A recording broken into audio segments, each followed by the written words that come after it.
This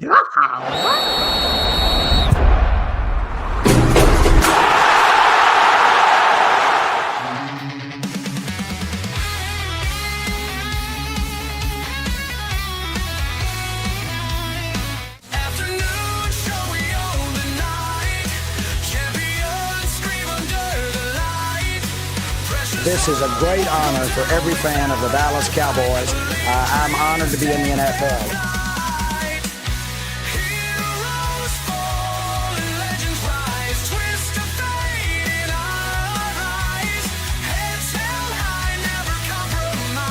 What can I say?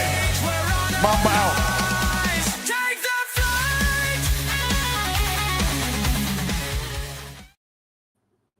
All right, well, what's happening, everybody? Welcome to the afternoon show presented by ESEN. I'm Chris Gonzalez, joined by Tony Gonzalez and Jay McLovin. How's it going, guys? Going good. It's going okay. Astros lost last night, so I'm hoping we can get back on the rails today. So we'll see how it rolls out. But yeah, Tony, I caught that one about the Yankees. So yeah, it's interesting. I got it you too. catch that one? Yep, I got it. I wrote it down. Been a lot better day so far than yesterday. You had a bad day yesterday. Anything didn't break down today or anything, so it's been a pretty good day so far. Other than it, it's hotter than shit. Yes, I was out. I was out at my not to work, but I was out doing a little shopping at Walmart, and it is hot. Woo! It's not one of them days where you want to work out in lawn and garden at Walmart.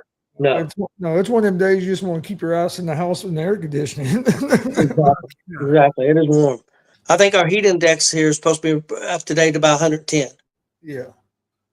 So it's warm. So well, guys, it's 110 and it's hotter than shit. So shit must be hotter than 110. Yep, that's true. Well, we got a little breaking news. We're going to start with some MLB trades, but one just happened. Reported the Yankees got him a third baseman, Ryan McMahon from Colorado. I did not see what they gave up. I did not see that. I actually got that. They gave up left-hander Griffin Herring and right-hander Josh Groves to the Rockies in return. So they got basically two. Same thing almost what the Seattle got. You got two pitchers. For Ryan McMahon, basically. Yep. And we'll talk about that when Chris comes back. We'll ask him about it. But the Seattle Mariners made a trade, acquired first baseman Josh Naylor from the Arizona Diamondbacks. Naylor batting .292 with 11 home runs and 59 RBIs. Arizona gets back in return pitcher Brandon Garcia and Ashton Izza. Tom will pronounce it. Two young prospects. One's a right-hander, one's a left-hander. We'll see. And then you had another one that you had seen too. Baltimore. Mm-hmm. So the Mets acquired left-hander closer Gregory Soto from the Orioles today in exchange for two minor leaguers and what would be the first of multiple moves by New York to bolster its bullpen before the trade deadline Thursday. So the trade, which sent Class A right-hander Wellington Arcina and Double-A right-hander Cameron Foster to Baltimore, gives the Mets a third throwing left-hander to complement the club's only lefty on the roster, Brooks Raley. So everything seems to be surrounded by what's being given up are prospect pitching for whatever position is being given, right? That seems what's going on so far. Yeah, I was going to ask you, Jay, out of those three deals that have happened so far, what one do you like the best? And that could be just a matchup. I know what you might think Naylor's a better player, but then again, the reliever that the Mets got may help them. You know what I mean? It's about the situation. Right. No, absolutely. No.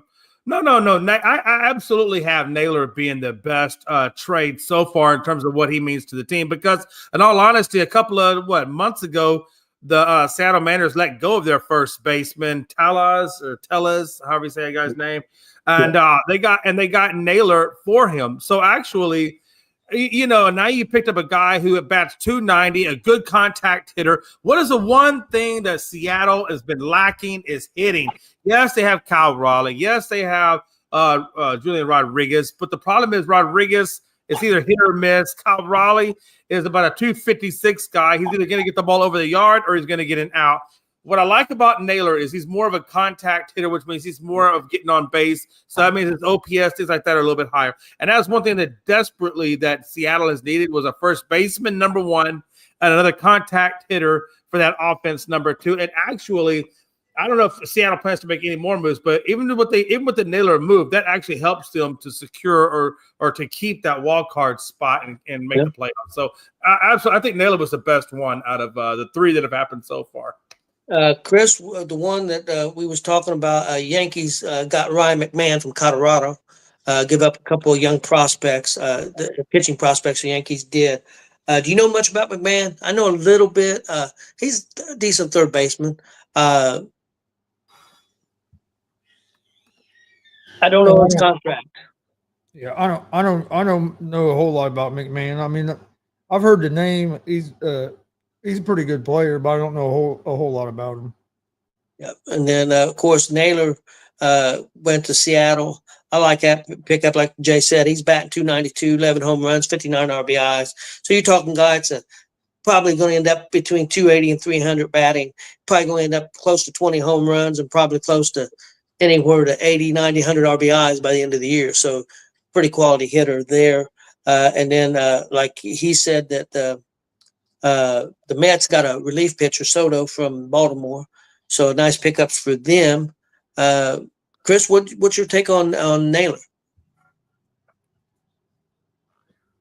It's a good pickup for Seattle, especially they didn't have to give up a whole lot. They gave up a couple pitching prospects, but it ain't like they had to give up anybody that they've been using this year. That's been up.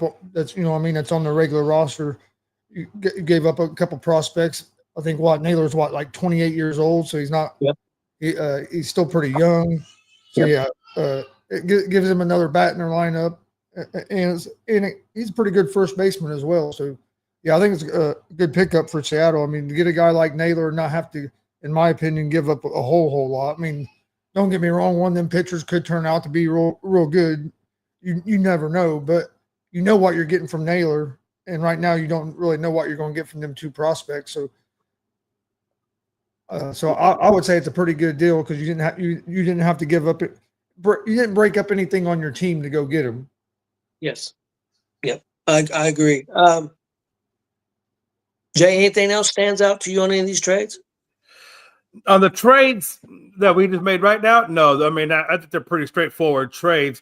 I would tell you guys to keep an eye out on the Yankees. They had that prospect, Spencer Jones, who had his first 3 home run game in AAA yesterday. He's got, I think, 13 or 14 home runs on the season so far, but he seems to be doing quite well, and I would not be surprised if he is part of a trade package for something in pitching that the Yankees are still in desperate need of. So I got a feeling at some point I wouldn't be surprised if the Yankees go out for a starting pitcher and package Jones in for that starting pitcher. So I think that's something to keep an eye on. And I do have the Buster Olney's list of the top teams, the top most desperate teams to make a trade, and he's got them ranked 1 through 8. Who's number 1? Who's number 8? I'll go to that in a minute. But I did want to ask Chris. There was an article in the Athletic guy put out, and he really thinks that the Reds are going to get their third baseman, the guy who used to play for him. Chris, what did you think about that article I sent you? And do you think the Reds are going to end up with him? There's a lot of talk about us going to end up with them, and at first I was thinking, that's just people talking, but see, it's been going on for a couple of weeks now, and the last couple of days seems to be getting stronger and stronger that the possibility of Suarez being a Red. So I like the move. I mean, I'd like to see Suarez back. Suarez was a hell of he played with the Reds for I want to say 4 or 5 seasons. Yeah. And then of course they moved on. They ended up moving on from. I'd love to see him back. My only thing about it is what are you going to give up to get him? Yeah, you don't want to give up too much because he's going to be a rental. He's on the end of his contract. He's going to be a free agent next year. Yeah, that's what I mean. what are you going to give up to get him, or are you planning, well, even if you plan on trying to re-sign him, still, how much do you have to give up to get him? Yeah, I think it'll be more minor league prospects than anything. So I don't think it'll be affecting like any of our everyday players. yeah, I don't either. So I think it'd be a good move. We could definitely use we could definitely use a third baseman, and we could use another big bat. So yeah, I kind of hope it happens. And from everything I've been reading the last couple of days, it sounds like it's more and more a possibility as we get closer to the trade deadline next week. Oh, So for sure. maybe we'll hear something this weekend. You never know. Yeah, because I think teams are trying to get a jump on it because they know it's going to be a busy market. Real quick, I want to bring something up. It's kind of funny. That's my granddaughter Elliot that's posting on there. And Yeah, I know. And apparently she doesn't know that there's somebody on here called Uncle Jay, Jay McLovin, that is. And it doesn't make me feel bad that she didn't recognize me or say hi to me or anything like that. It hurts. It But hurts. Jay, listen, you made the link or whatever at 11:55 or whatever. She seen the link and it says waiting, like people waiting. She must be on YouTube or something. It says waiting. And she calls me and wants to know why I'm not on the show. I said, well, the show's not till 2. Well, it says it's waiting because she's been, whenever the link's made, she thought we was getting ready to do the show. And I said, no, he just made the link. And I said, no, I won't be on there till 2. But yeah, she's been watching quite a bit. So that's my Right, granddaughter. you know what? From now on, Francesca says, is it Francesca? Well, She's my sister. she's using her mom's. All right, watch this. Hey, mystery guest. There's a guy named Uncle Jay on this show, too. Please let him know Hey, that you're thinking about him. you're gonna get in trouble. You ain't allowed to cuss. That's why she ain't saying hi to you because you're cussing. Yeah, you cuss. What- Yeah, 'cause we've got in trouble for cussing before. All right, well, then that makes sense. Let's get to the mission. Where do we leave off, Chris and Tony? Well, I was going to go ahead and go, if it's all right, to the Buster Only list. And it's interesting, the people that he's got on his list, 3 of those teams have already made moves. And the number 1 most desperate was the Yankees, and they've already made a move. The number 2 was on his list was Philadelphia. He felt like that they had to make moves. Number 3 was a surprise to me. He had Detroit down, and I know Detroit's has been losing some games now and struggling a little bit, but he had Detroit as number 3 most desperate teams. Number 4, he had Seattle. Seattle's made a move already. Number 5, he had the Mets. The Mets have made a move already. 6, he had the Padres. 7th, he had Toronto, and number 8, he had the Dodgers. Jamie, Wow. the Reds and Astros, he didn't have on the list. I At the guess he top feels of like our the- teams are good. I don't feel like that. I feel like, we have good teams, but most of our team is on the IR. I don't. And he had one wild card team, and that was the Cubs. Wow. That's the most desperate. Now, he's not saying other teams won't make the moves, but he says most desperate one to make the moves with these teams. Some of them I don't agree with. Like I don't agree with the Tigers. Why are they desperate to make a move? Some of them teams aren't. Some of that goes back to what I was talking about. Is people think just because you're leading your division or you're quote unquote a playoff contender, they just think you automatically have to make a move at the trade deadline, or you're not. If you don't make a move at the trade deadline, you're not trying to win. No, you just don't make a move to make a move. If you're going to make a move, it has to make sense for your team, and the guy has to fit your culture. Like we've seen it happen. You bring the wrong guy in on your team, and it can fuck up everything. So, That's a good point. Some of this to me is just because you're in contention doesn't mean you have to make a move. And like a list like that, he basically named off like the top 5 teams that are in contention because that's how a lot of people think is, oh, you're in contention, so you need to make a move. You have to get better. I understand every team wants to get better, but sometimes making a move, it doesn't get you better. So I think you have to be careful on that part of it where you just can't make a move just to make a move. It has to make sense for your organization. And I think sometimes some of these teams just jump to basically just make a move so they can tell their fan base, hey, we made a move. And a lot of times that don't work out. Yeah, you got to be careful because, like Jay said, I mean, the Astros have had a lot of injuries, just like the Dodgers have had a lot of injuries with pitching. Yankees have had some injuries too. So I see, the Yankees and the Yankees didn't do a pitcher; they did a third. They're trying, and that's the way their general manager does. He likes, he likes hitting and stuff. So that don't surprise me that they went with third baseman McMahon. But you got to be careful because even the Astros have been winning. I know they've got injuries, but they've been winning. So you got to be careful not to mess up that nucleus. Same way with the Dodgers. I know the Dodgers got a big issue on the back end. They do need a reliever. I do believe that because it is not working. The guy they got last year, got this year is just not working. It's you hold your breath every time the bullpen comes in for the Dodgers. So I do think the Dodgers do need to make a move at least for a bullpen. But Detroit, we're 8 or 9 games up. I don't know where they're at now, but I know there's still a few games up in first place. The Padres, I think people would look at the organization, and being behind the Dodgers and stuff. A lot of people might think they need to make a move. Toronto's playing really well now. Do you want to mess up with their nucleus right now? So I get what Chris is saying. I don't disagree with him. Philadelphia is always up at the top, pretty close. Them and the Mets are battling it out. Yeah, even the Cubs. I mean, the Cubs are right there. It's hard to say. It's just like Chris said. You want to make sure you make you don't want to make a bad. Don't want to make a bad. Tell you, Frankie, he wanted Suarez, and he didn't really like what he got in return. But I got to tell you, Frankie, yeah, you can say that Ryan McMahon is 30 years old, but he's also on pace for over 20 home runs this season, which is his 4th consecutive. And he's also a hell of a good defensive third baseman. And defense wins a lot of things. So I think you got a pretty good deal in McMahon. I don't think you had to give up a whole lot necessarily even to get him. So I think you're okay. Ain't Suarez older than 30? I'm not sure how old Suarez is. I figured he's at least that age. I would think. Now, Suarez batting average this year is pretty good for him. His batting average is pretty decent for him because when he played with the Reds, he'd get 40 home runs, but he bat 210. Yeah. But his batting average is a lot better than that this year. He's already like 90 RBIs and I don't know, 35, 36, 37 home runs, and his batting average is pretty good for him. So he is hitting the ball more consistently, not just home runs.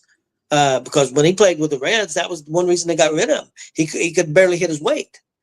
He gets 40 home runs, but it was a home run or a strikeout. And that's what Frankie is saying. Well, Frankie is saying he's hitting 217, and he probably is hitting 217. But, sometimes when you go to a change of scenery or you go to a different team, that could pick up your batting average. So I would give him a fair shot, Frankie, before you dismiss it. Give him a fair shot. Suarez is hitting 252 with 36 home runs, 86 RBIs, and 93 hits. Yeah, and that's good for him. 252 is a real good batting average for him. McMahon, you got to look, man. I mean, I'm not taking up for him, but you're playing on the Colorado Rockies, who ain't even won 25 games this year. Right. That's not the best situation. I know you're supposed to be a professional and everything, but that's a difficult situation. And now you're going to the New York Yankees, man. If you're ever going to step up your game, it's going to be now. So yeah. And the Yankees is one of those kind of teams that you're either A, going to step up, or B, the situation is going to be too big for you, or the media is going to be too big for you, and you're going to sink. So it depends with them. They're saying that Suarez is still a top target for Seattle, even after the Naylor trade. So I guess Seattle Mariners are still. They know they need hitting, Jay. They're still trying to get Suarez as well. So. Which, correct me if I'm wrong, I think Suarez is also a third baseman, correct? He's third. Naylor's the first. And right. So basically, if they were to get Suarez, they would have effectively replaced their first baseman and their third baseman with 2 really good contact hitters to go along with Kyle Raleigh and Julio Rodriguez. I mean, that could be and they already have a good pitching team. So our pitching lineup. So if they would add Suarez, I really start taking this Seattle team pretty damn seriously, that they could seriously contend for even the division at this point. Yes. Yeah, because they've always had the pitching, pretty decent pitching. Yeah. But yeah, it's been the hitting. So yeah. Now, Chris, would you agree that them would be 2 pretty wise moves if Seattle got them done? Especially if you don't, because you probably ain't gonna have to give up a whole lot for No. Suarez. You didn't give up much for Naylor. So yes, I would think them. Yes, I'd agree with that. Let me Think ask about you it. You'd be adding Suarez with the guy that's already leading the league in home runs. Yeah. Raleigh. wrong. Yeah. You'd be adding Suarez, who's what? Probably, I think he's what, fourth or fifth in the league, third, fourth, or fifth in the league in home runs. So you're gonna have two of the top 5 guys in the league in home runs on the same team, and you already have Julio Rodriguez on there. So I mean, that makes Think of that batting their order. lineup pretty scary.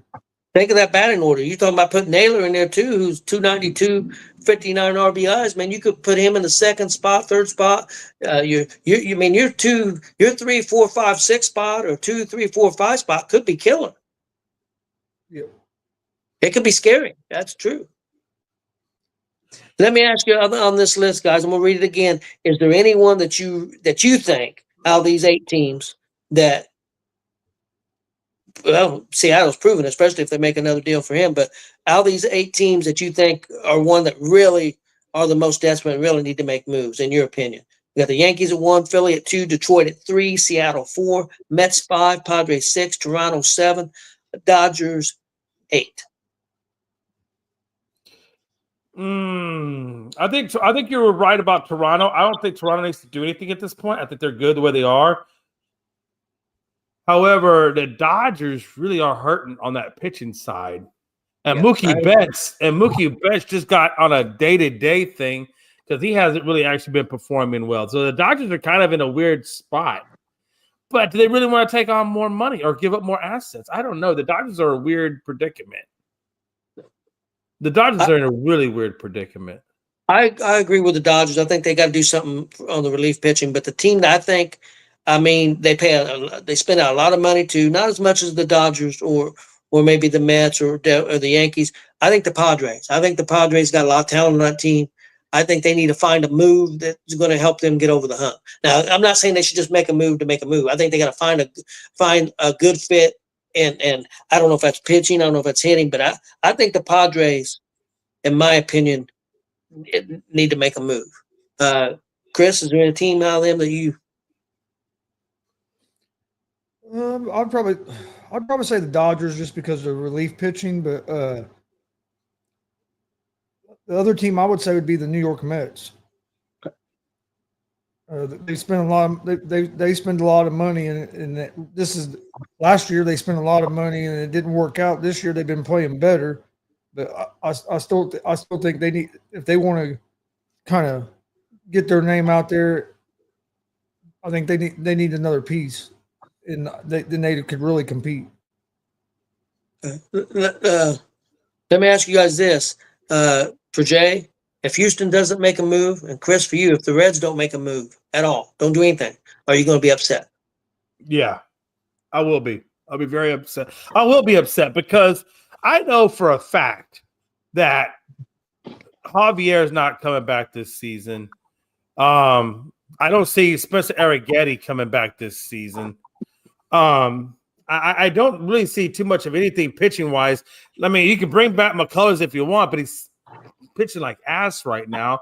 So he's not really going to help us in the playoffs. So right now we literally have 2 legit starters and a bunch of I don't know what the hells. So we need a pitcher. I know, and I don't care if if you want to trade whatever, trade, but we need a pitcher. We are desperately need of a third pitcher in that rotation. Like beyond tomorrow, we definitely need another power bat because it looks like Alvarez isn't coming back anytime soon. So those are the 2 biggest needs: a power left-hander and a pitcher. And I don't know what they're going to do. I don't think they're going to go after one or the other. If you're only going to go after one, then go after a pitcher. If nothing else, go after a pitcher. But if you want to know what we need to be successful in the playoffs, we need a power bat lefty, and we need a pitcher. Like, muy pronto. Chris, you going to be upset if the Reds don't make a move? No, I won't be upset. I agree with you as long as I won't be Green. upset Okay. because this is.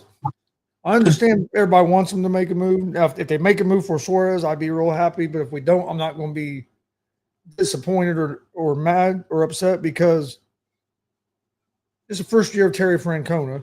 So you just brought in a new manager that's getting to know the team, figuring things figuring things out. You had the first half of the season to do that. Over the last month or so, 3 weeks, 3.5 weeks, we've been playing pretty good baseball.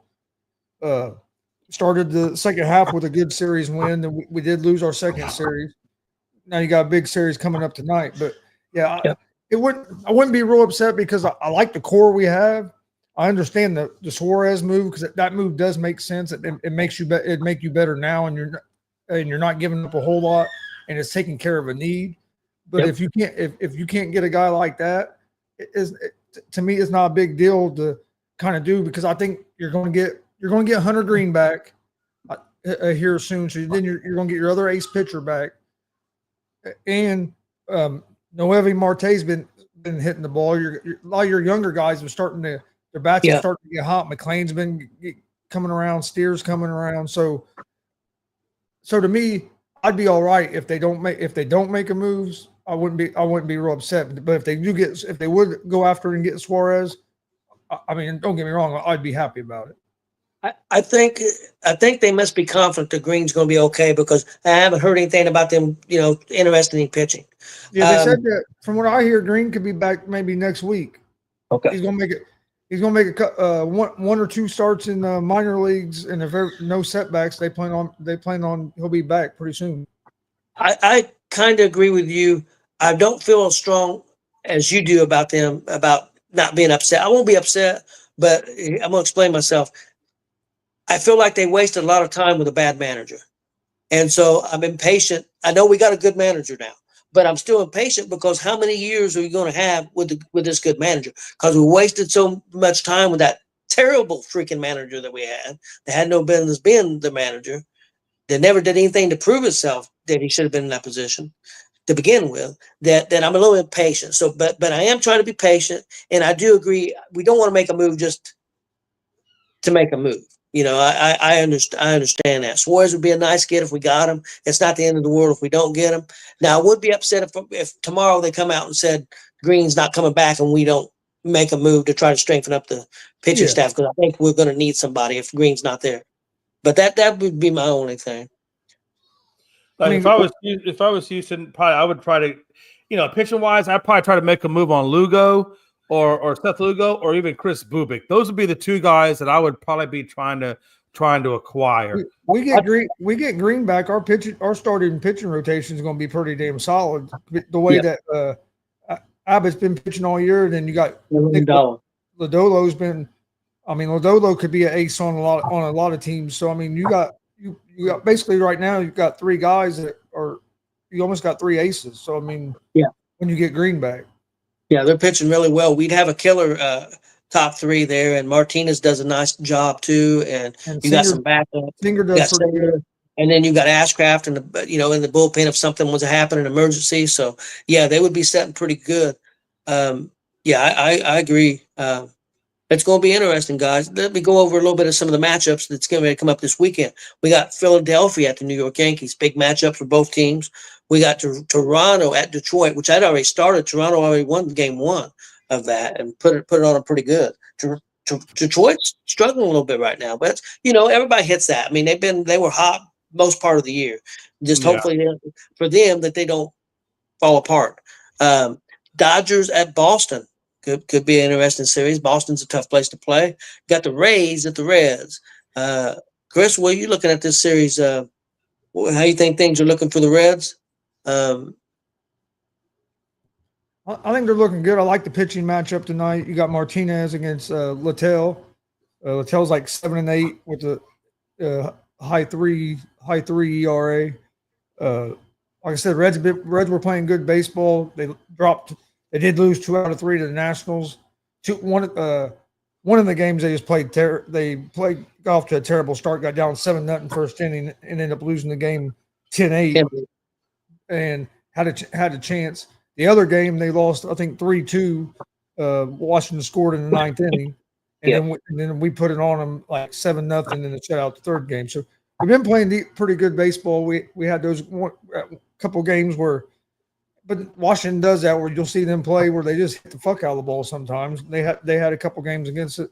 But we're back at home too, and we're getting ready to start a long home stand. So So I'm feeling pretty good. Hopefully we can get off to a good start of the weekend tonight. Yeah, hopefully. Other matchups, we got Marlins at Milwaukee, and the Cubs at the White Sox. Man, the chance for the Cubs in Milwaukee to maybe beat up on a couple lesser teams. We'll see. And then the other matchup, the Athletics at the Houston Astros. Yep. Did that series start yesterday? Yeah, it started yesterday. We had Walter, I think, on the mound, and we lost that game 5-2. Tonight we got Gusto, which is one of our relievers, actually in the starting rotation, and he's going up against I forget who's going up. I had it in my thing a minute ago. Springs, Jay Springs. We should get the win tonight, but we'll see. And then tomorrow night we got Brown going on the mound. So we need to win this damn series. We cannot lose the series to the A's. So we need to get this win tonight. I fully think we'll get the win tomorrow, but we got to get these two wins tonight and tomorrow. Yeah, I'm gonna give you a warning. If you guys get swept 4 games by the A's, I'm not saying that's gonna happen, but if that happens, I'm gonna give you so much shit. I don't think we played 4 games against the A's, do we? Should be, because you started Thursday. I might be wrong. Yeah, Yeah, Thursday. right. 4 Friday, games. We Saturday, got 4 games.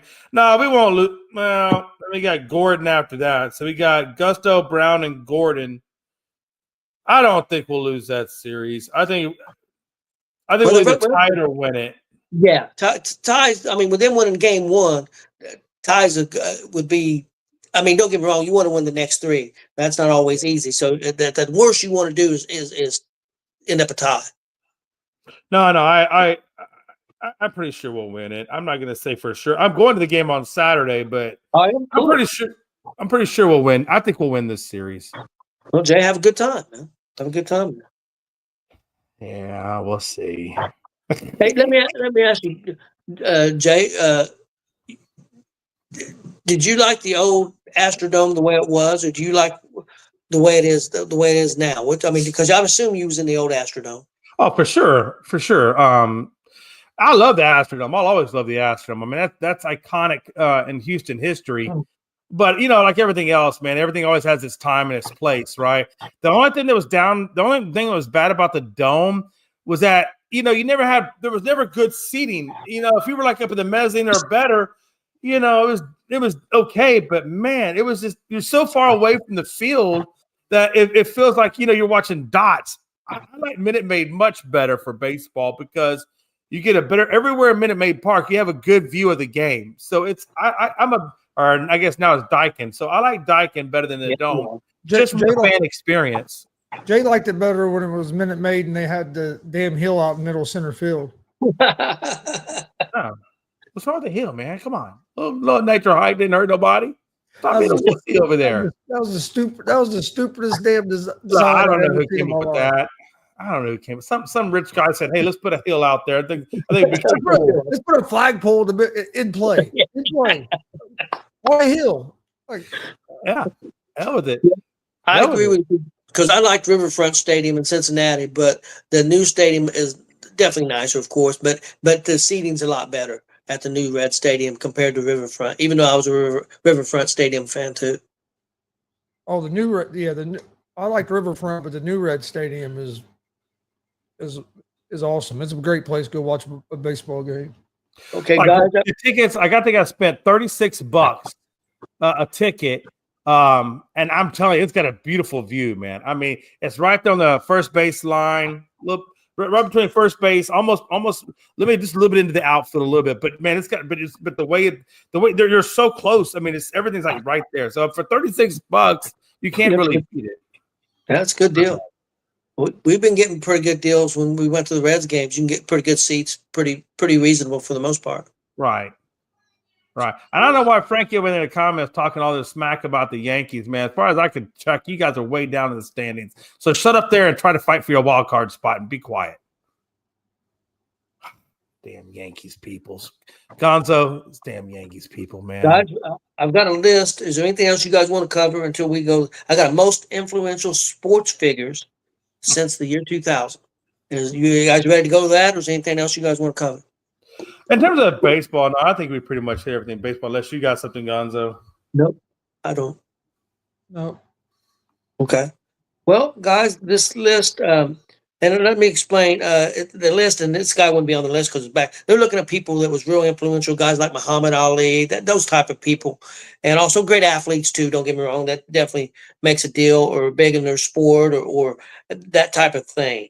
Is there anybody that you can think of that might be number one from the year 2000 to now? Who was the most would have been the most influential sports figure? I think Brady. I mean, I don't know how you get around Brady. Chris, you got a guess? Tiger Woods. They're both very high up on the list, but number one was Mr. LeBron James.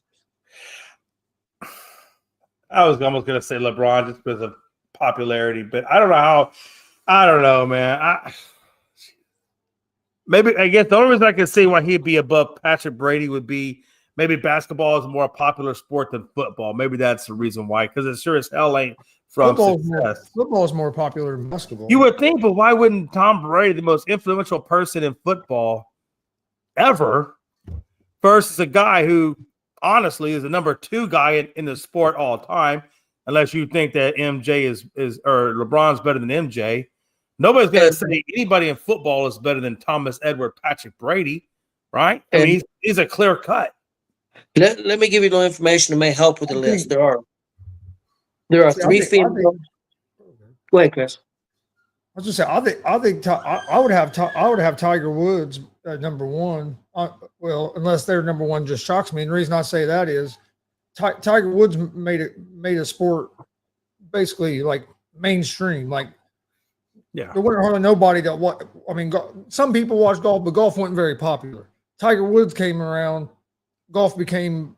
Look what these golfers are making now, and even people that don't watch golf, they know who Tiger Woods is. So that's why I had him. Like Tiger got a whole different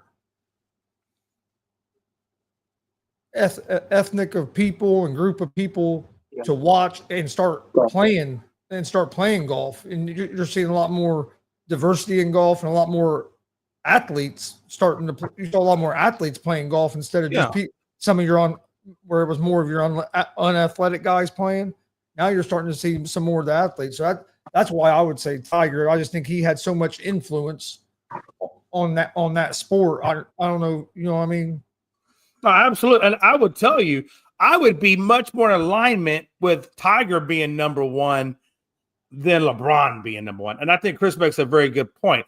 I don't know if anybody watching golf. I certainly never watched golf until Tiger Woods came on the scene.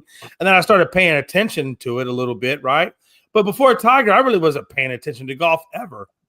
So, yeah, I don't know why LeBron. I mean, again, some of these lists are what they are. But I would think that Tiger, if you're going to put anybody on there, if better than Brady, I would go with Tiger. I don't know why LeBron's number 1. It makes no sense.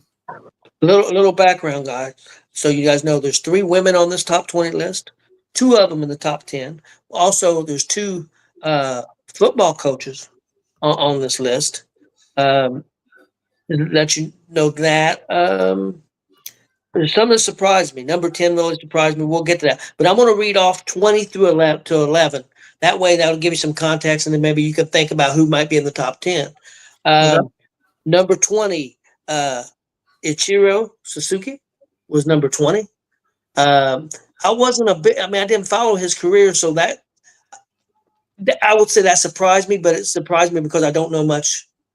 I mean, I know of Suzuki, but was he really that influential in baseball? Maybe he was. It's just something that I'm not aware of. 19, I thought was a little low. Peyton Manning, number 19. Wow. I think that's a little low because he's done a lot for that sport. Yeah, that's a lot low. That's real low. 18, Patrick Mahomes. Okay. Influential. Number 17, Barry Bonds.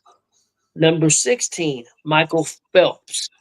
Number 15, Caitlin Clark. Number 14, tennis player Roger Federer. 13, Bill Belichick. Number 12, Shohei Ohtani. And number 11, Nick Saban. Okay, guys, anything surprise you on this? One thing that surprised me, Saban being 11 and Belichick being 13. Yeah, I thought Bill Belichick should have been above Saban, honestly. And I love what Nick Saban's done in college football. Don't get me wrong. But Belichick, I mean, what he's able to do in the NFL is just stupid. I mean, it's just ridiculous. Caitlin Clark, I know she hasn't been in the league, but just a couple of years. But when you look at what she's done for the WNBA in terms of revenue, in terms of eyes on and all that kind of stuff, Yeah. I mean, like I said, I know she's only been in it for a blink of an eye, but still, she's done more in a blink of an eye than some of the other people on that list have done their entire career in terms of their sport. I think it goes back to what Chris was saying about Tiger Woods. We can make that same damn argument for Caitlin Clark, in all honesty. I think Ichiro Suzuki should be higher than 20. Do you? Okay, Chris, help me with And this. here's why. Here's why. Yeah, I believe that.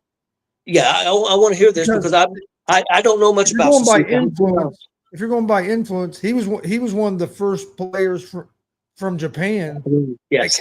that came over to the United States and was a big star. So he was drawing. That makes sense. He was like the Otani of back then. That's why I would say I think influence wise, Ichiro should be higher. I do agree. Caitlin Clark, in my opinion, should be top 10 at least. Yeah. And then there was another name you said I thought should have been a little higher too. What do you think about Manning being 19? Oh yeah, Peyton Manning should be higher as well. Yeah, I'm not just saying that. Peyton Manning And I'm not just in saying top that because I'm a Colts fan. But if 10. you're No, going I by put Peyton Manning in top 10. if you're going by influence, Huh.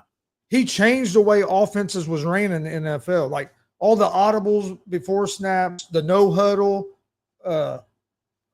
quarterbacks going to the line with 2 or 3 plays, and looking at the defense and then deciding which play they wanted to run. All that came from Peyton Manning. Like Peyton Manning was the one that started all that. So I mean, going by influence on a game, Peyton should be way higher than 18. Should be higher. Should be higher than Mahomes. I know Mahomes has got a lot of championships, but influence on the game, like you said, change the game. I would have them higher if you're going by influential. I would have them higher. Yes. Let me ask you this question. You brought up about Suzuki, and I thought you made a great point that I didn't think about because I wasn't a big Suzuki fan. I didn't follow him. I'm being honest. Only person that has more hits in baseball than Ichiro is the hit king, Pete Rose. Like they were trying to count Ichiro's. If you count his hits in Japan, he would have more hits in his career than Pete Rose. But of course, they don't count that. They count what happened in Major League Baseball. But if you counted his career before Major League Baseball, he would have more hits than Pete Rose. Like he was. That's like saying if I took Warren Moon's Canadian CFL stats and added it to his NFL stats, he'd be the highest passer in NFL. If we start taking other league and combining stats from other leagues, I mean, but I don't think you can do that. I don't think that's the fair way to do it. No, I'm not saying you can. Yeah. I will say this. No, I know you're not saying that. I'm not saying that. I'm saying that, but I do think, correct me if I'm wrong, Ichiro's in the Hall of Fame now, isn't he? Did he just get inducted in not long ago? I'm pretty sure he is. Guys, He's the first Japanese to get inducted into the Hall of Fame, right? Or was there one before him? I'm not sure. I'd have to look. Let me ask you: he was the first Japanese player to get inducted. Could you make an argument that Suzuki should be in front of Otani right now? Or do you think Otani's big thing is because he can play pitcher and hitting, and that's why he's number 11 or number 12? I'd probably have Otani ahead of Suzuki right now just because of, for one, he's doing something we've never seen, and I think that's made him even more popular.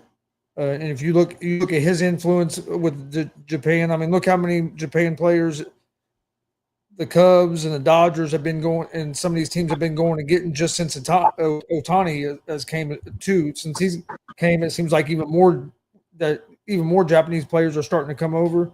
So I think I would have Otani a little ahead of Suzuki. Okay. Well, he's 12 and Suzuki's 20, but you got other players in there. So I would have Suzuki a little higher than 20 in my. Yeah. In my Let me opinion. ask you this, guys, both this question, and I brought it up before. Saban at 11 and Belichick at 13. I know Saban's a great college coach. Some would argue the greatest college coach ever. Belichick maybe the greatest NFL coach ever. You can make that argument. Some people would make that argument. What do you think? Let's go to you first, Chris. What do you think about that? Do you think that's about right? Do you agree Saban should be in front of Belichick? What do you think? I think it's about right. It don't bother me that Saban's in front of Belichick. They both had great coaching careers. I would personally probably put Saban just ahead of him as well. And reason is not that I'm not saying as a better coach, but going more influential. I think you can have more influence on the players and stuff when you're coaching college, when you're dealing with college age kids, other than when you're in the NFL and you're already dealing with grown men. So I think a college coach has a chance to be more influential because you're helping these guys turn into men. Where a lot of times by the time they get to the NFL, they're starting to be millionaires and stuff. And even now, hell, a lot of them are millionaires in college. So like what he did at Alabama, in the way that like college coaches have to go recruit, go into these rooms, talk to families and stuff. I just think you have a chance to have more influence on a college player's life than what a professional football coach. So I would give Saban a little bit of an edge just because of that. What do you think, Jay? Yeah, I kind of said the opposite. I think it's harder to coach prima donnas and keep them all on the same page, working towards the same common goal when they've got everything and anything that's distracting them from that common goal. You know, when you're in college, you got NIL and you're getting your NIL money, but at the same time, you're not quite nearly at that prima donna level because not everybody's getting the money. Only a handful of athletes are really getting the NIL money. The rest of them are out there still just competing to get scholarships or whatever. So I don't know, man. I mean, I guess you could look at it from different points of view, right? It depends on what your point of view is. I think being an NFL coach is a lot harder, like I said, because you got to deal with a lot of prima donnas and their agents and all the other stuff that goes along with it, right? So I don't know. I think seven championships with Thomas Everett, Patrick Brady is a pretty fucking impressive thing. And also, the both of them have one thing in common: they both had their Achilles heel. Saban was the master of the living room. We all know that he could go in there and he could get the best recruiting classes because he just knew what to say and how to say it in that living room. When the NIL came into play, Saban was a gone. He was a ghost. He was a relic. He was archaic. That's why he retired and got up out of Dodge. Even he will tell you that he didn't like the NIL. He couldn't deal with the NIL. So I don't know if Saban was as good as you think he was. I think he just was able to get the best. No, let me finish. I know you get the look, and it's okay to get that look. It's okay to get that look, but hear me out. Hear me out. Hear me out. Hear me out. He was doing spectacular up until the NIL came into play. And then where did he go? He went up retired because he knew he couldn't do what he did before because you took away his power base. His power base was his ability to recruit and get scholarships to set the other. When the NIL came into play, it took that away from him. And once you took all those great players away from him, he kind of wasn't as good anymore. I mean, look, he came to the NFL. He was a clusterfuck in the NFL. He was horrible with the Miami Dolphins. That's why he took his back to college. No, he was horrible. Anybody, if you think that Nick Saban was good in the NFL, then you're smoking crack cocaine, and I suggest you get off now and go get 1-800. I got a problem. You're just proving to me that you don't watch football. I do watch football, man. Come on. Because you can say the same thing for even Bill Belichick. Once you took Tom Brady away from Belichick, he wasn't really all that great either. He kind of took a dumpster dive, right? To the point where, I mean, he tried to he spent $70 million on free agents. You could say that for any coach. Oh, of course you can. I'm not saying you can't. But when Jimmy Johnson didn't have Troy Aikman. When Jimmy Johnson didn't have Troy Aikman. Wait a minute. Let me finish. When Jimmy Johnson didn't have Troy Aikman in the NFL, what'd he win? What'd he win? I listen 20 minutes of you. What you talking about, Jimmy Johnson? What Jimmy Johnson? For sure. When Jimmy went to, you can say that about any coach. I understand that. But I mean, but we're talking about the greats and how great were they? Because let me ask you this: Sarkisian, the Daly out there at Ohio, they're doing just fine with the NIL. Why wasn't Saban? Saban was. What was it Saban? Wait a minute. No, he left us. He said it. The NIL ruined him. Don't get mad at me. I see you getting mad. Don't get mad at me. Don't shut down. Do we got to go get counseling? I'll get a counselor. I'm not mad. I'm just not going to try to talk when I can't talk because you want to get your points across, but nobody Wait else. a minute. I was quiet. Hold on. Let's go to the judge. Tony, was I not quiet when Gonzo said everything he had to say? Did I say anything, or did I wait till he finished? I was still fucking talking. I was still fucking talking. Your dad said my name. Okay, hold on. Okay, Chris, make your point real quick. I'm Ordering the court. I can't bang on my table. Come on. He done muted himself. He over there cussing me out, son of a bitch, asshole. No, seriously, Chris, come back. I thought he said I was my turn. I wasn't trying to talk over you. Come back. I apologize. Come back. Come back. No, come back. No, go ahead. Finish your point. Go ahead and finish your point. No, seriously, no. I thought your dad said, Jay, what was your take? That's what I'm saying. All right. Yeah, Well, cool. okay. Finish your I point. actually thought you were talking over me. But anyway, no, look, I understand what you're saying, Chris. I'm gonna end it with this. I'm gonna make it super simple. I honestly think that Belichick was a better coach than Nick Saban. And that's just the way I see it. I think it's harder to coach in the NFL than it is in college. Okay. That's just my point. But here's the thing. The question wasn't who's the better coach. It was who's the most influential coach. Right. Okay. Okay. That's true. That's true. That's true. One thing I will say about Saban, I think that the NIL thing, he definitely had an advantage in that change. I think if the NIL thing would have came in 20 years ago when he was younger, I think he's just old and set in his ways and couldn't deal with it. If that would have happened in, year 2000, I think he would have been more younger, more energy, would have been able to adapt more to it. I think his age really hurt him. I really do. And he's got all kinds of money. He's got all kinds of championships. I think his desire was gone. I think, and things changed. It wasn't easy anymore. It was going to be hard. So it was going to be harder. Let's say that. I wouldn't say it was easy. That's a wrong statement. So, but I think if the NIL would have came in the year 2000, I think he would have been very successful because I think he would have adapted. That'd be my opinion. Yeah, I agree. I mean, I agree with Chris. If we're going by influential, then yeah, of course, college coaches are going to have more influence. Because like you said, you're getting them right after high school. So you're the first thing that the transition from amateur to the professional ranks, would be that coach, right? I mean, obviously your high school coach is probably your most influential because he's the one teaching you all the basics and getting you ready for college. But then that college guy is that transitional guy, right? He's transitioning you from what high school was to what the pros is. And so, yeah, I agree. If that's the case, then I agree that Nick Saban is the more influential guy in that perspective. I will also say that I'm curious to see what Belichick, now that he's a college coach at North Carolina, let's see what he does at the college level because he might stink it up. He might be garbage. Who knows? Okay. One other. I think he'll be pretty good. It just depends on what kind of players they can recruit there. Yeah. I think he'll do. Well, his girlfriend doesn't mess it up for him beforehand. Real quick before I go to the top 10. More power to him. One thing before I go to the top 10, I was a little surprised Michael Phelps was only 16. As much as he did for swimming and the Olympics, I know swimming's not a huge sport, but swimming's a lot better place now since Phelps. So I thought Phelps could have been a little higher. That's the only other one in the top. But now let's go to the top 10. Number 10 surprised me. And it could be controversial. I'm not saying he shouldn't be on the list. I'm not saying that. I just didn't think of him when I looked at the list. Number 10, Colin Kaepernick. And what was this category again? One more time.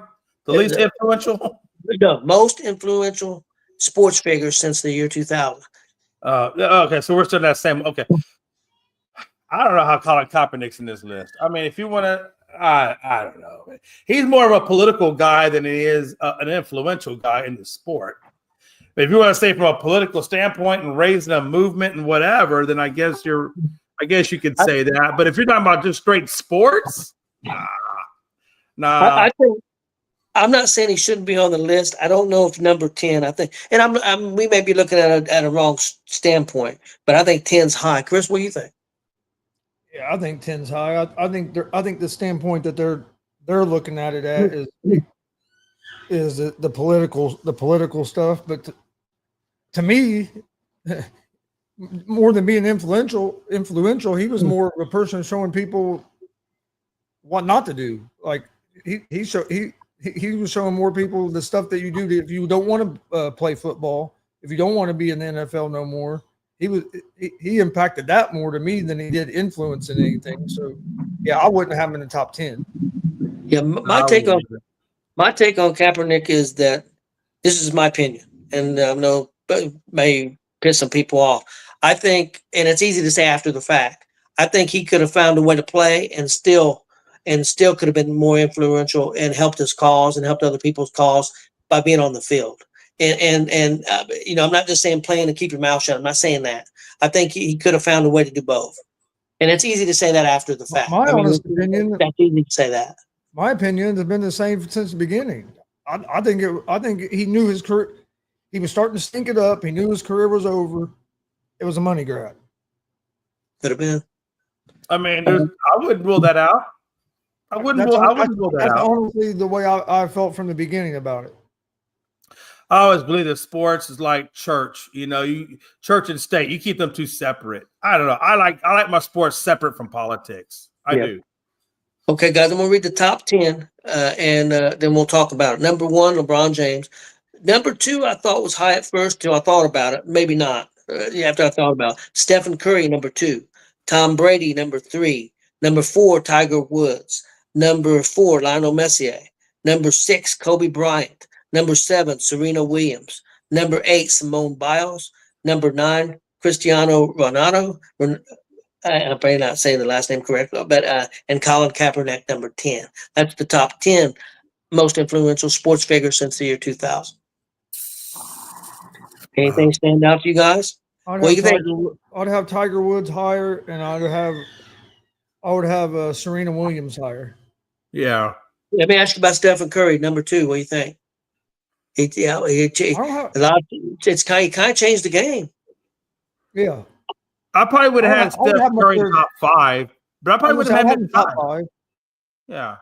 I probably have at number 5. I probably have Serena, probably around there, number 4.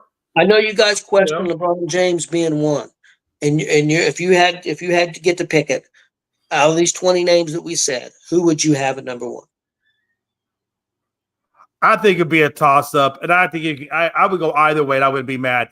If you got Tiger at 1 and you got Brady at 2, I'm okay with that. And if you got the other way around, I'm okay with that too. But I think that those are your top 2. However order you want to put it in, I'm okay with. But those are your top 2 guys.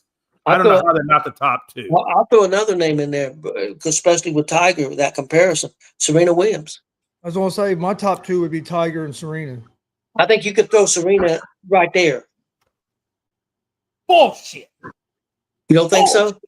The influence that Serena Williams had on little girls wanting to get into sports and tennis and everything. You got to remember, you're going by influence. You're going by influence.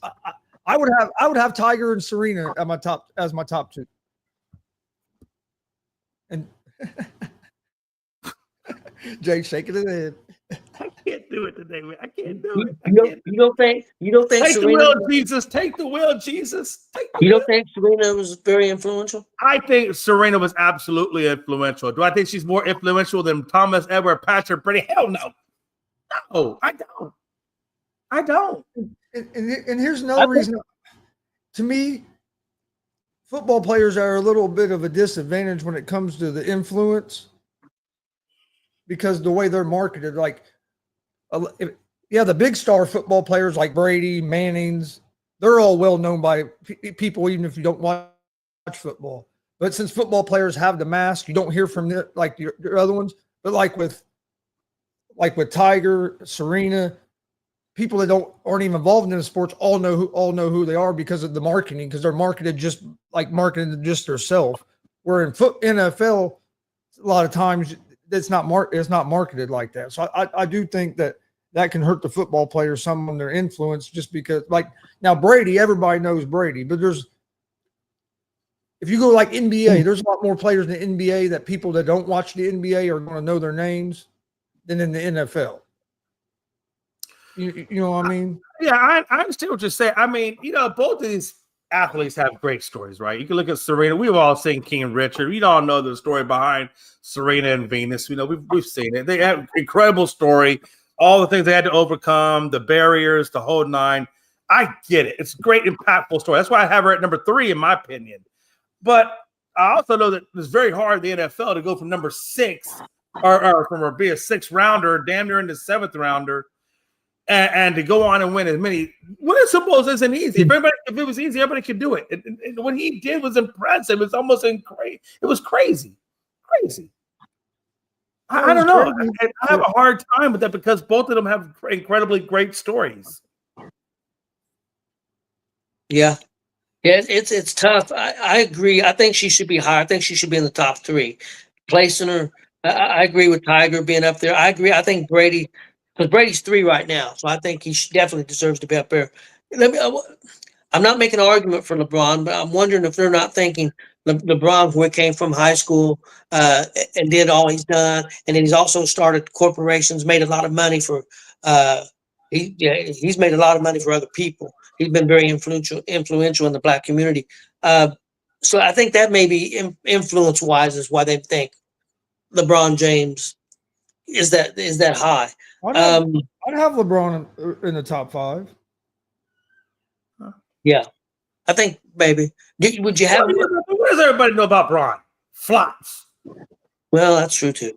But seriously, the dude is the guy that made flopping, right? Let's be honest. I don't have no respect for an athlete that does that bullshit. Oh, hell no. I was going to ask you guys about Simone Biles at number 8. She was big for gymnastics, but personally, I think Caitlin Clark should be in the top 2. I don't know about Simone Biles. All I know about Simone Biles, I remember when she went to the Olympics and she wound up bowing out of the Olympics due to mental health issues, which, by the way, there's nothing wrong with that. I don't want to make that like an issue or anything like that. I'm just saying that's all that I know about her. Yep. And I do remember her coming back in this last Olympics, I think it was, and she did compete in that Olympics. But that's really about all I know about Simone Biles. I don't really know a whole lot about her, so I can't really make a informed whatever on her. But Caitlin Clark, I think we all agree. I think Caitlin Clark is top 5. There's no way you do what you do for the WNBA and you're not top 5. A lot of people would say it's in such a short period of time that's not enough time to compare it, but I don't disagree with you. The influence she's had on even college basketball and then the WNBA has been tremendous. Chris, do you think she could be top 5? I don't know if I'd have her. It'd be close. She's definitely would be, if not top 5, she'd be like probably 6 or 7. And like we talked about earlier, what did we talk about earlier? What did you do for the game? How did you we talked about Tiger Woods? Nobody was watching golf until Tiger was on the scene, and then Tiger had all that success, and now everybody's starting to watch Tiger. But I think it's the same thing for Caitlin Clark. I think we just saw between this year's All-Star break and last year's All-Star break and the viewership of it, and I think that proves it, that how much of an impact that she's had on the WNBA. I wasn't caring about the WNBA too much after their comments left, to be honest with you. But when Caitlin Clark came in, I started watching a little bit more. So I mean, I don't know. I understand she hasn't been around long enough, but her impact is incredible. Let me ask you guys. I'd have her at 5 or 6. Let me say, if I made a list of these 20 names are on it, and this is who I'm going to put in my top 3, and let's see if you guys choke me or anything here. Number 1, I would put Tiger Woods. Number 2, I would put Caitlin Clark. Number 3, I'd put Serena Williams. And I'm just going by influence, by what they've done for their sport and everything influence-wise. What do you guys – I'm not talking – I know Tom Brady won all these Super Bowls. I'm not talking about that. I'm talking about the influence they had on the sport. Caitlin Clark ain't won anything in WNBA, but look at the influence she's had on. So just from the influence point, what do you guys think of that top 3, and am I crazy? And I'm not saying I'm wrong. From an influence standpoint, I totally agree with it, because people who are watching the NFL, And the NFL was doing great numbers long before Tom Brady ever came onto the scene. So I don't know that he had that level of an impact on the sport like a Serena Williams did, or like Caitlin Clark, or what's his? You know who I'm talking about. Help me out there. The golfer, Tiger Woods. I mean, those guys actually brought eyes to the sport that wasn't actually there. So I think that is a classic case for influence. So yeah, no, I'm good with that, and I'm pretty sure Chris would be as well. What do you think, Chris? No, I don't think you're crazy because it'd be pretty close to what I would have. Yeah. I think you could make an argument. And you could make that argument if somebody told me, okay, I'm going to put Serena 1 and Tiger 2 and Caitlin 3. I mean, I think that influence-wise, I think they're all pretty close. My top 5 would be Tiger, Serena, Steph Curry, LeBron James, and Caitlin Clark. That'd be my top 5. Now, see, my top 5, I would go with Tiger, Serena. I would go with Caitlin. I would go with Michael Phelps. What he did for the swimming in the Olympics, I would go with him. And 5, that's tough. Because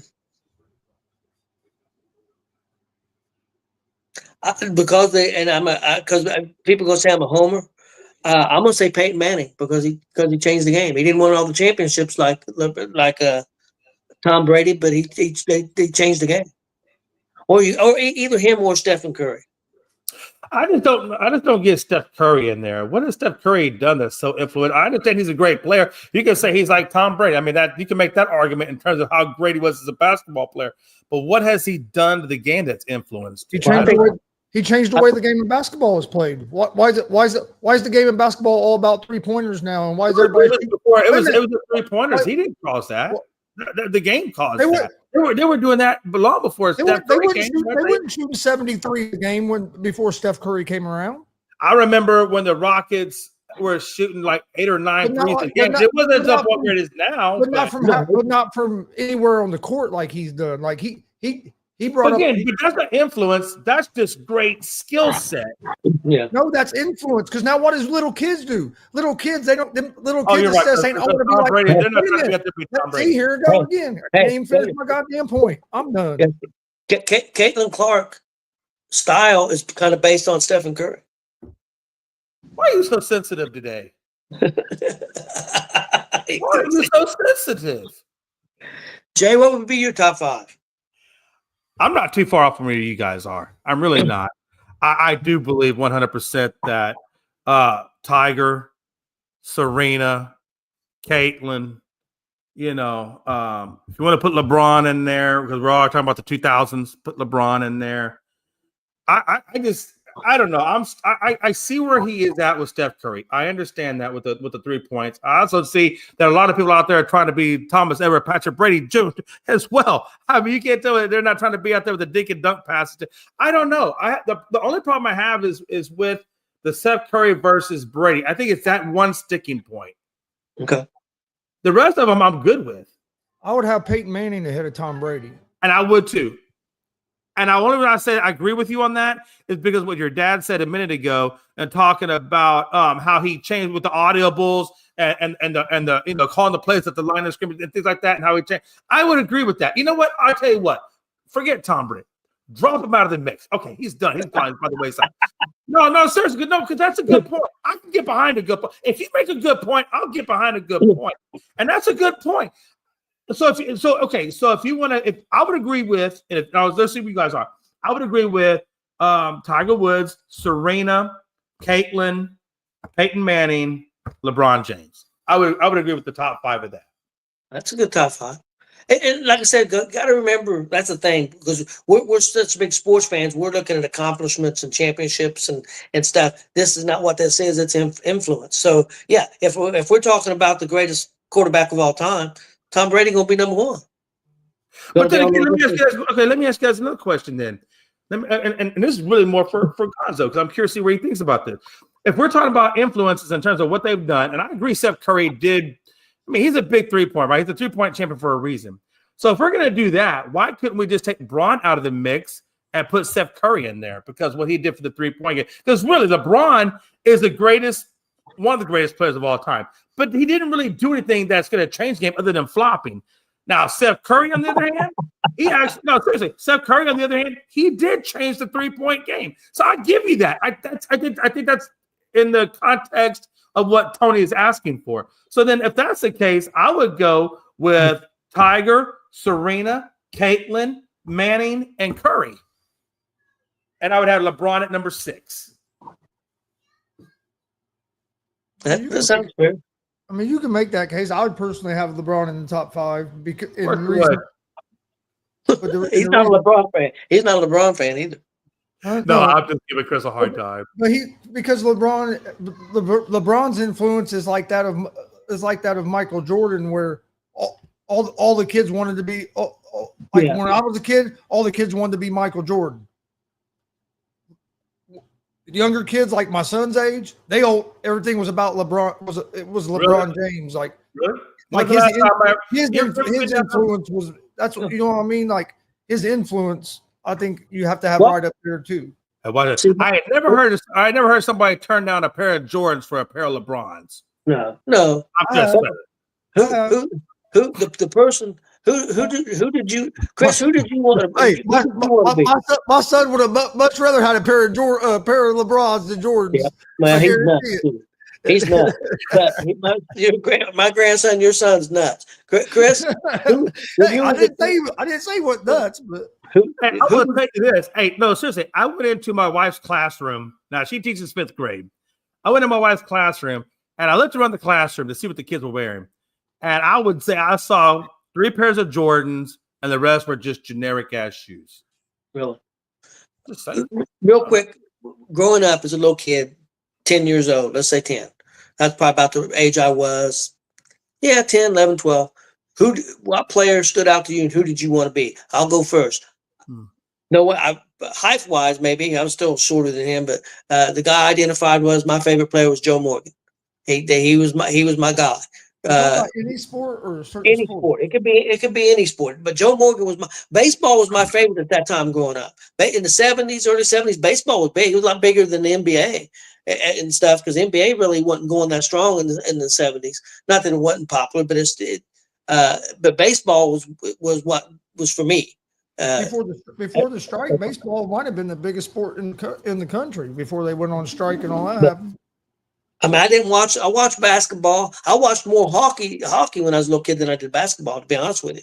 It was baseball, football, hockey, and basketball. Now, but I did become a big fan of the ABA before I was a big fan of the NBA because the Pacers played in the ABA and all the games were on TV. That's why. But to me, it was Joe Morgan. Jay, what about you? Who was your guy? Who'd you want to be as a kid? I remember like it was yesterday, man. You know what I mean? I grew up in the 70s, and my guy was Earl Campbell, Tyler Rose. I remember watching Earl Campbell when he started out with the Texas Longhorns, and then he got drafted by the Oilers, and that guy was just fearless. I mean, I love watching him run. Those big thighs running over people. It was a beautiful experience back in the day. I was never really an Oilers fan. I was a Cowboys fan, but if you ask me about an athlete, it was always Earl Campbell because he was fun to watch. Which is amazing. What about you, Chris? Pete Rose. Pete Rose. I figured. Yeah, I can see that for sure. I mean, he always wanted to play the game like him, 110%. Yep. Well, you already got a head start. You're doing good on betting, so you're good. Like he was doing, yeah. He was the player I wanted to play like and be like, just because Charlie Hustle. You know what I mean? And when you're a kid, a lot of times if you're a kid, if you hustle like that, you get to play. You get to play more. You get more opportunities to play. But yeah, he was always the one I would try to be like. And I got one more question before we get out of here, and it's don't have anything to do with sports. Since we are sports entertainment, I thought we had a little twist. Your go-to album or CD. We'll say CDs that when you was growing up or even now that you could listen to now and you was your favorite when you was 15, 16, whatever, you know, whenever you was big into music. I think you guys probably all still pretty much are. What was your go-to album? What was your Man. what album? I'll go with you first, Jay. Growing up, if you're talking about the 80s part of growing up, it was pretty much anything by Depeche Mode. Anything by Depeche Okay. Mode I was into. And then as I got into the 90s, it was anything by STP or Alice in Chains. Those would probably be my number two. My favorite artist was Mellencamp, and my favorite, it wasn't his best album, but the one I listened to the most was the one with Jack and Diane, that album, American Fool. But there was another album over that, Bob Seger, Silver Bullet Band Live. I listened to that so many times. I think I wore out the album, had to get it again. And and I wanted to get out real quick before we go to Chris, and Chris will know this. I want to give my mom's favorite album was or CD, because she went through 2 or 3 of them. Tom Petty Wildflowers, that album. She loved that album. If you went to the house, if the TV wasn't on, Tom Petty Wildflowers was playing. I love Tom Petty. Yeah, I love Tom Petty even today, even though he's passed away. She stole my CD. I had to go get me a new one because I couldn't get it out of her CD player.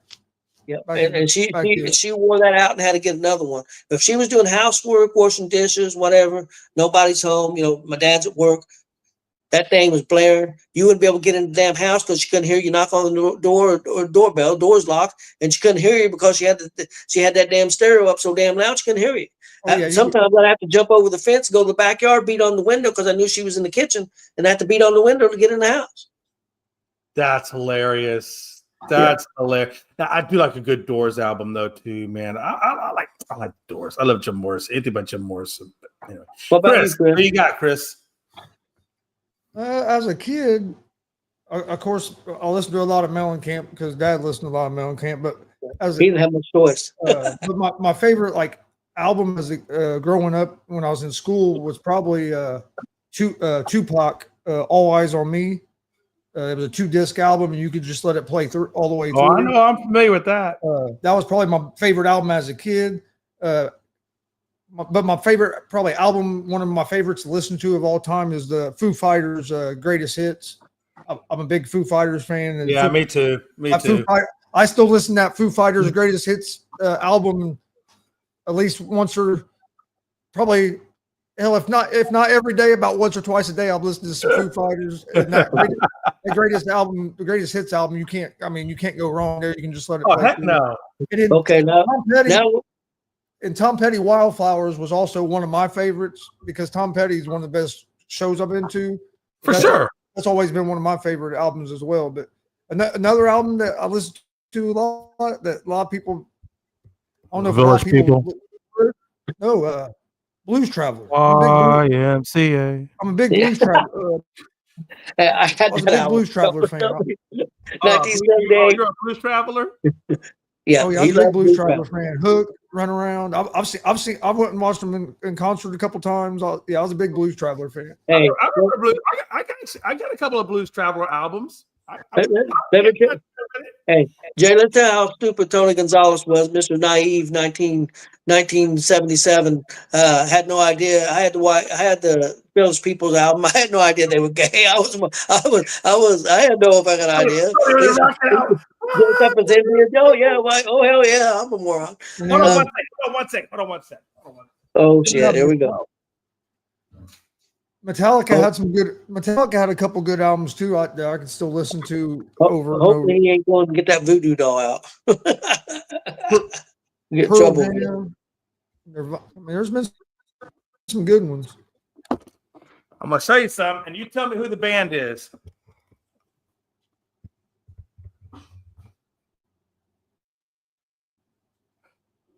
Probably one of the biggest box sets you could ever get. And Chris, it can is you tell one of their albums. Their last album, actually. Chris, can you tell? Let me see if I can figure out something else out of it. Let's go to the magic box. Let's see here. All right. Hold on. This is the album. As you can see, it's the same as the box. Come on, Chris. I have no idea. Chris, you should know this. Yeah, Foo Fighters, Sonic Highways. Okay. See, I wouldn't know that. But I like the Foo Fighters, but not like you I'm guys. just talking with you, but yeah, no, my wife got me that for my birthday. I'm a big Foo Fighters fan too, man. I love. Dave Grohl is just. Yeah, I'm a big Dave Grohl fan. So Jay, let's go back to 19. Let me see. Probably about 84, 85. Chris, yeah, no, maybe even 83. Yeah, Chris about 3 years old, and he's got a big bird chair, little chair, and he's got a guitar, and all we watched was MTV. When my parents, he of course he was the golden child, so anything that he wanted. So we'd watch MTV basically 24 hours a day, and waiting for the John Mellencamp Crumbling Down. oh yeah, it still wasn't my song to favorite. come on. He'd sit in that chair, like, because there was a thing where Mellencamp would sit in a chair in the Crumbling Down video and play the guitar, and then he'd throw the guitar and throw the chair, and then Chris would do the whole video. 3 years old, the whole damn video. And another time I was at a Pizza King with me and some girls and some friends, and he's with me, and of course my friends, to be an asshole, put on Pink Houses, and there were some girls sitting behind us in another booth at Pizza King, and Chris decides he's going to serenade them the whole song Pink Houses. And I mean, he's right. Nice. He's over the booth, right in their faces. He's 3 years old, singing the whole damn song word for word. Probably got a cigarette hanging out of his mouth. Yeah. Yeah, that's a fact. He was but again, I listened to Mellencamp. I'm a huge Mellencamp fan, so he heard that shit all the time. He heard Nice. Mellencamp, Bob Seger. He heard Tom Petty too. Another big favorite of my mom's was Rod Stewart. She was a huge Rod Stewart fan. Before she passed away, she did get to go see Rod Stewart in concert. My wife took. I don't know if I've ever been to a Rod. I've heard a couple of songs by Rod Stewart, and I've never really got into his music all that much. So. She was a big Stewart fan. Well, guys, I think I tell you that influential list was pretty good. That was pretty good to get into. No, actually, it really was, and I learned a lot more about Chris's sensitivities. But it's okay. He's a beautiful soul, but he's so sensitive. Right now, he's thinking of Jay's right. I am sensitive Chris. He's probably got TV on, not paying no attention to you. No, it's been a good day, fellas. Man, it's been a good day. Well, let's go Reds. Let's go Astros. Damn Screw right. the- Hell with the Yankees, though. Hell with the Yankees. Yeah, I was just getting ready to say that. Screw the Yankees. Screw the Yankees, man. Fuck them. And the Phillies too. Hey, I hope the Yankees win, because I was the only one last night that Frankie didn't want to power bomb or anything. I was the wise man, so I hope the Yankees win tonight. Yeah, we were doing the show, and of course I can't hardly see this. And my friend Marcus is doing the show with us, and he's saying all kinds of crazy shit. And Marcus said, after the show, he said, "Who's this fucking Frankie Cruz?" He just said, "This is some idiot that gets on the shows with us." And he didn't know. He said, "I didn't know what the hell was going on," because he said he wanted the tombstone pile driver Marcus. Well, hey, he was pretty light. He was pretty light compared to what one day said he was wanting to lick Marcus's chin, and said Marcus didn't know what the hell was going on. After the show, he said, "Who the fuck was that?" Yeah, Marcus isn't used to Frankie yet. We have No. you got to introduce Frankie in small bits. You can't give full on Frankie because that's too much for anybody to handle. Yeah. Chris, are you feeling better? All right. No, seriously, look at me, Chris. Are you feeling better? I've been fine the whole time. No, you were in your feelings a little bit. You feeling better? Oh Lord.